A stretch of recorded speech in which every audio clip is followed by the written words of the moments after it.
Welcome everybody. I am Kalani, your host and teacher here at World Drum Club, and this is course, the first lesson in the course, Mastering the HandPan. So if you're interested in HandPan, you are in the right place. And if you're interested in listening to a few different HandPans and deciding which one or which type you might want to buy, then you're really in the right place. So stick around. In this video, in this first lesson, I'm going to be going over 3 different HandPans that I have here with me today, and I will play them for you. I'll talk about the qualities. They're at different price points.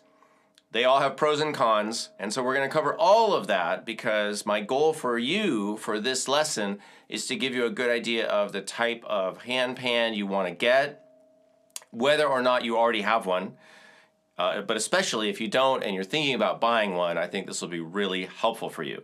So I'm glad you're here. Let's get right to it.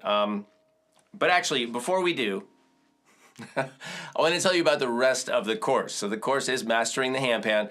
We're going to be covering in the course in subsequent lessons, playing position, of course, how to strike notes and everything, how to make sounds, how to use your hands, how to use mallets and other things. If you don't want to use your hands or you prefer a different sound or a different technique, we'll also cover a little bit about the background of the instrument, of course. What is it? How is it made? How do you care for it? Etc., etc. But mostly it's music making, so we're going to cover how to play scales, how to create chords, and then, of course, along the way, we will talk about considerations of rhythm, harmony, melody, timing, form, timbre, all the stuff that goes into music making, because that's the goal with all of this. All right, so we're going to cover a lot of that. So if you're enthusiastic at the end of watching this video and you'd like to go to the next lesson, there's a link down in the description and it'll take you straight to the second lesson where you can sign up and take the course. So let's get on with the pans. This pan is beautiful, by the way. It's got this bronze finish. It's made by Metal Sounds, which is based in France, and they call their HandPans, which is a generic name for all of these instruments, they call theirs the space drum. So let's take a better look. I'll be over here on the side. And we're going to play all of the pans I have for you. So let's just do this again. I'm going to play it again. And we're going to switch on a little bit of reverb.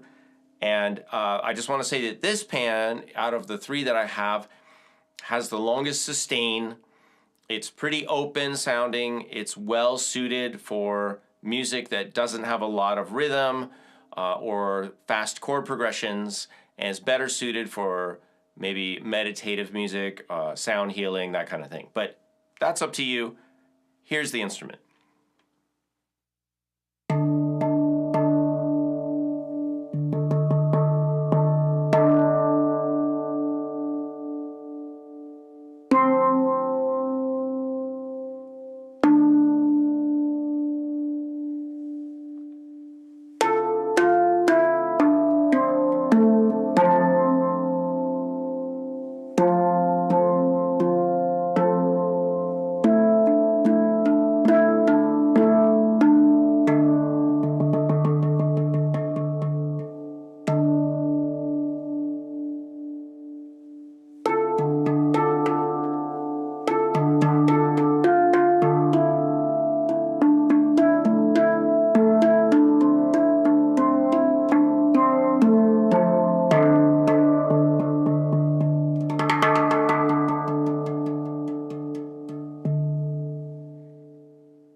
Okay, so as you can hear, I hope, it is a beautiful instrument. It's got a lot of sustain. So let me, while that's fresh in your mind, I'm going to go to the next instrument that I have for you, which is by the same company. However, it's a different line, different model. You can see that it's a different color. This is from what they call their Nitro line. And this instrument is geared more towards percussive playing. So it's designed to be played in rhythmic music where you don't want the notes washing over, sustaining a long time. It's a little more precise. So if you want to play with other musicians, for example, and play background tracks, or backing somebody up, or you want to do soloing and playing runs and scales, this would be probably an instrument that's better suited for that style of playing. But here it is. Let me play it for you. We'll talk more about it in a second.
Okay, so you can hear it's still a beautiful sound. It's got that dynamic, lovely harmonic spread that the first pan has, but it doesn't have as much sustain. And it actually has more notes on it too.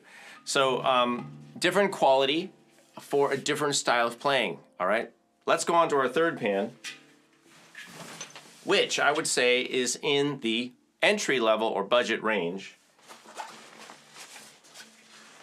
And this is a pan that I got a few years ago, and I use this pan. Here it is. I would say that this is more of a, I mean, for lack of a better term, I would say it's more of a factory-made pan.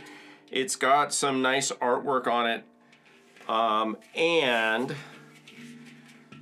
I like to orient it. How do I play it? I like to put it, let's put it this way.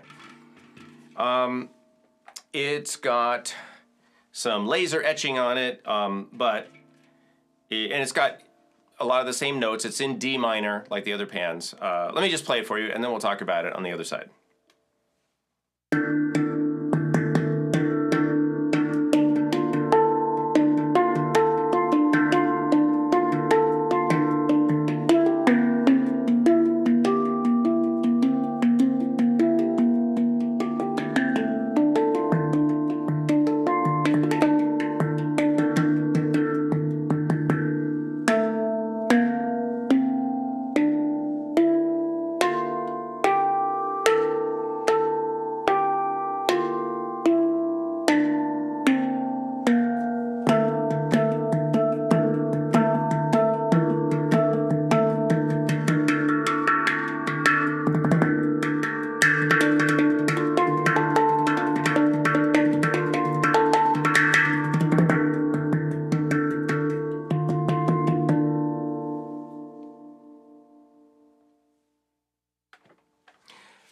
Okay, so you can hear it's similar in duration to the second pan. However, sound quality, not the same. Although it costs about a third of the other pans, roughly. So why would you consider getting a pan? Well, I take this pan out of the house. I take it to my music therapy sessions sometimes.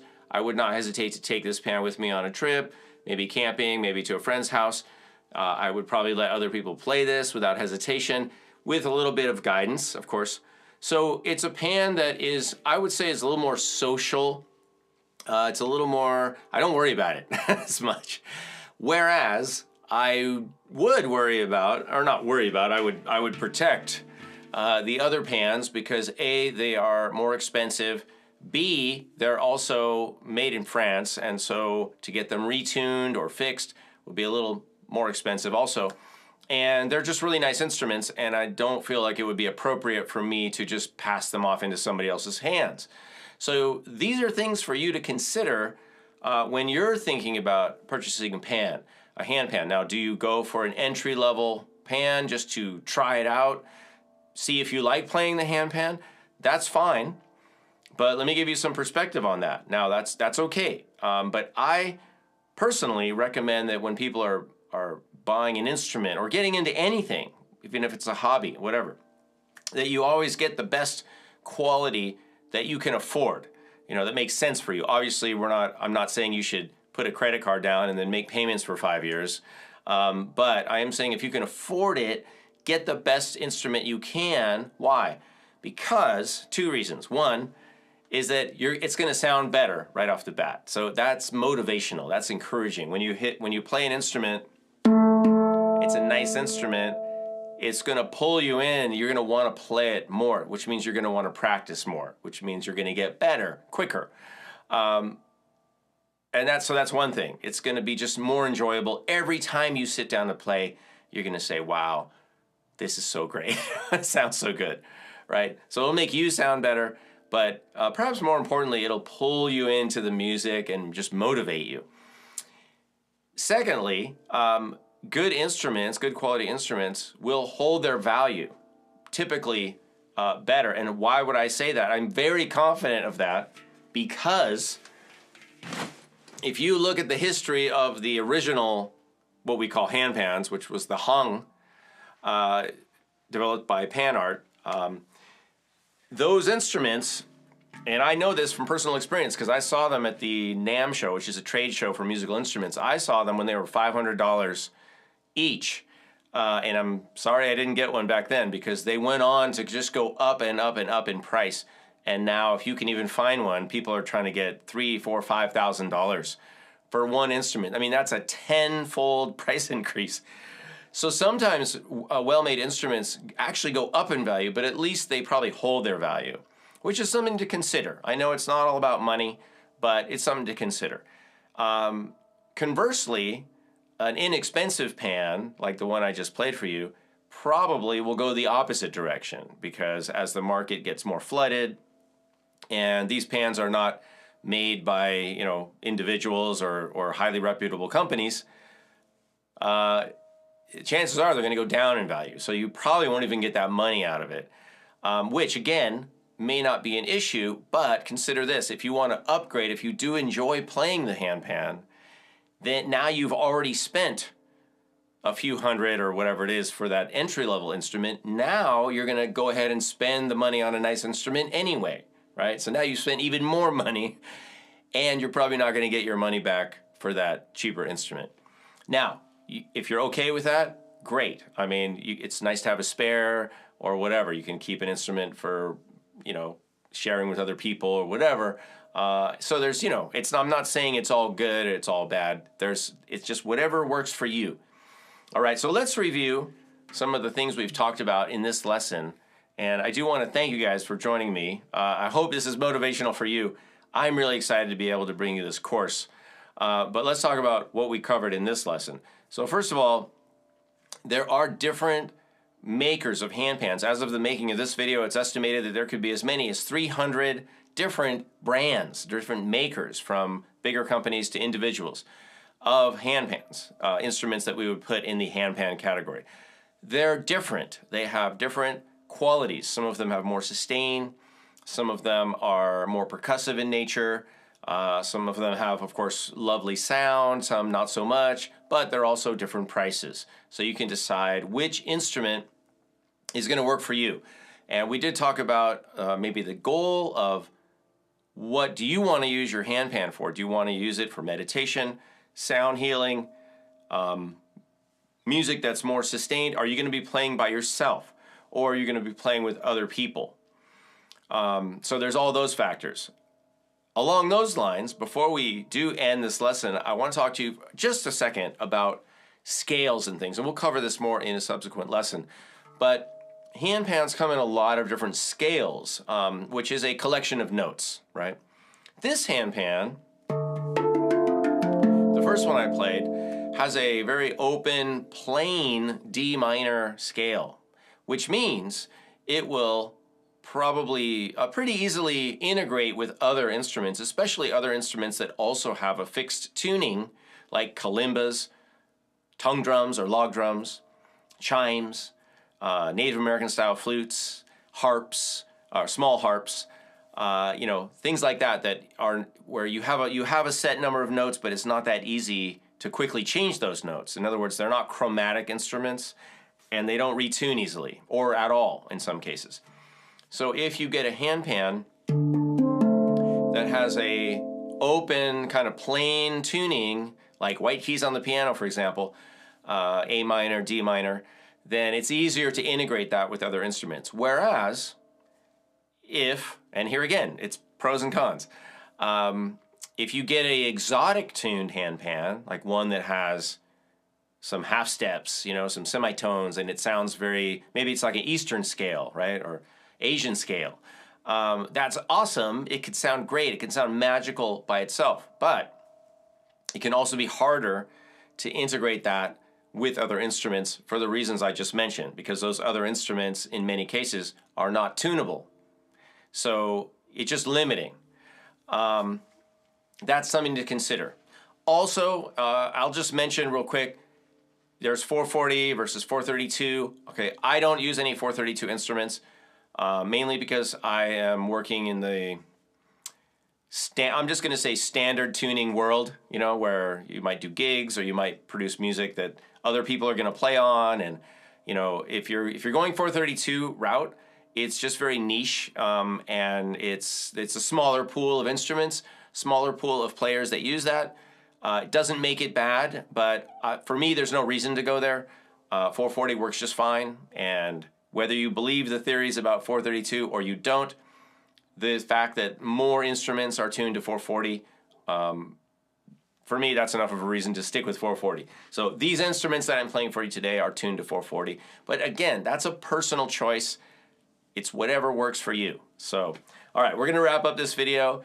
Hopefully you're motivated. If you have questions for me, or you'd like to connect with me, or you wanna take the rest of this course with me, you can do that by clicking the link below. At the very least, I hope you can leave a thumbs up, click that thumb, hit the bell so you get notifications, and leave your kind and helpful comments below, and subscribe to the channel if you haven't already.